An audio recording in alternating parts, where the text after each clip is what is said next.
નમસ્કાર, હું જ્યોતિ સુબા. હું ડિમ્પલ સુબા. ડિમ્પલ એન્ડ મોમ કિચનમાં આપનું સ્વાગત કરીએ છીએ.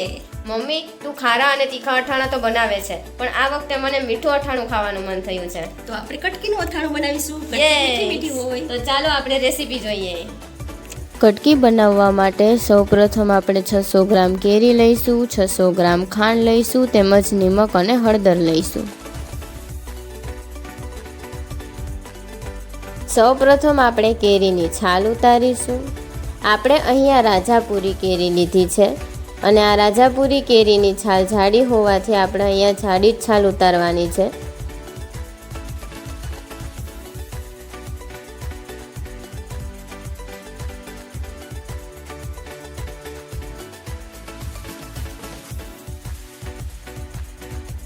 છાલ ઉતારાઈ ગઈ છે.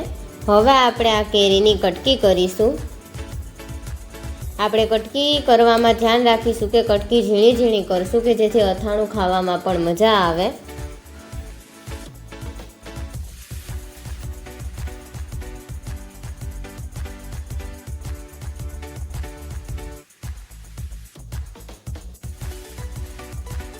આવી રીતે આપણે ઝીણી ઝીણી કટકી કરીશું.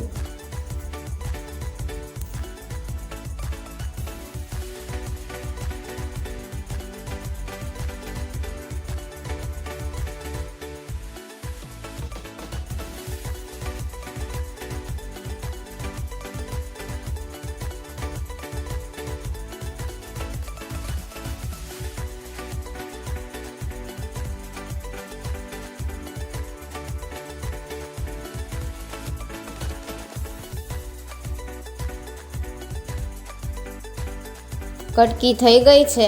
હવે આપણે તેની અંદર 1 ચમચી નિમક અને અડધી ચમચી હળદર નાખીશું. અમે અહીંયા મિક્સ કરીને જ નાખ્યું છે. તમે બંનેને અલગ અલગ પણ નાખી શકો છો.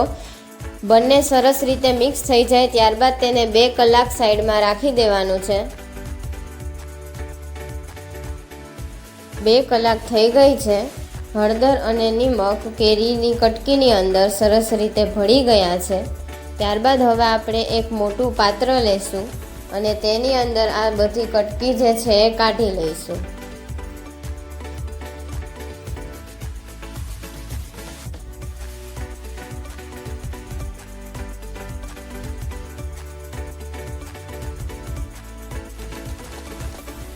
બધી કટકી તેની અંદર કઢાઈ ગયા બાદ હવે આપણે તેની અંદર 600 ગ્રામ ખાંડ જે લીધી હતી તે એડ કરીશું.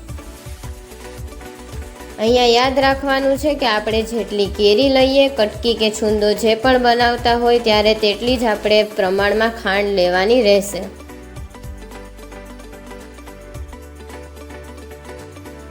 હવે આ બંનેને સરસ રીતે મિક્સ કરી લઈશું.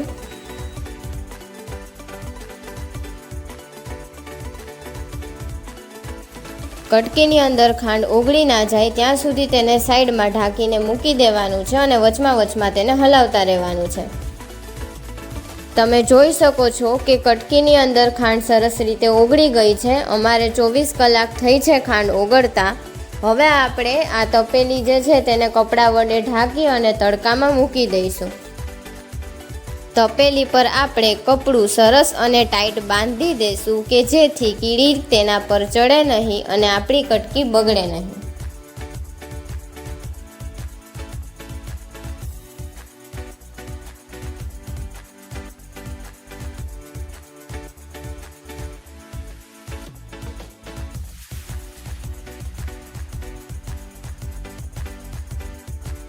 તમે જોઈ શકો છો કે કટકી અહીંયા તૈયાર થઈ ગઈ છે. અમારે કટકી તૈયાર થતાં 5 દિવસ લાગેલ છે. તમારે ત્યાં જે પ્રમાણમાં તડકો હોય તે પ્રમાણમાં ડિપેન્ડ કરે છે કે કટકી કેટલા દિવસોમાં તૈયાર થાય છે.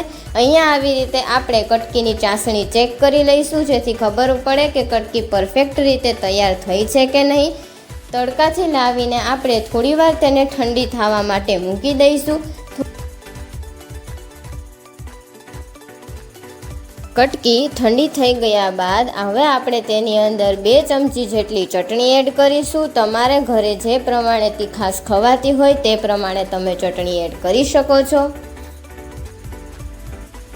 તમે જોઈ શકો છો કે કટકીની અંદર ચટણી સરસ રીતે ભળી ગઈ છે અને તેની સાથે જ આપણી કટકી પણ ખાવા માટે તૈયાર થઈ ગઈ છે. તો હવે આપણે તેને બરણીની અંદર ભરી દઈશું.